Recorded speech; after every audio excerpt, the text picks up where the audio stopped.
Hello everyone. IPL ২০২৬-এর রোমাঞ্চ এখন তুঙ্গে। গতকাল গুয়াহাটির বর্ষাপাড়া স্টেডিয়ামে মুখোমুখি হয়েছিল রাজস্থান রয়্যালস এবং চেন্নাই সুপার কিংস। ঘরের মাঠে রাজস্থানের দাপটে অসহায় আত্মসমর্পণ করল চেন্নাই। টসে জিতে প্রথমে ফিল্ডিং করার সিদ্ধান্ত নেন রাজস্থান অধিনায়ক রিয়ান পরাগ। রাজস্থানের বোলারদের বিধ্বংসী স্পেলের সামনে তাসের ঘরের মতো ভেঙে পড়ে চেন্নাইয়ের ব্যাটিং লাইনআপ। মাত্র ১২৭ রানেই অল আউট হয়ে যায় সিএসকে।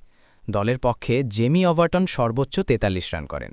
১২৮ রানের সহজ লক্ষ্য তাড়া করতে নেমে রাজস্থান রয়্যালস মাত্র ১২.১ ওভারে জয়ের বন্দনে পৌঁছে যায়।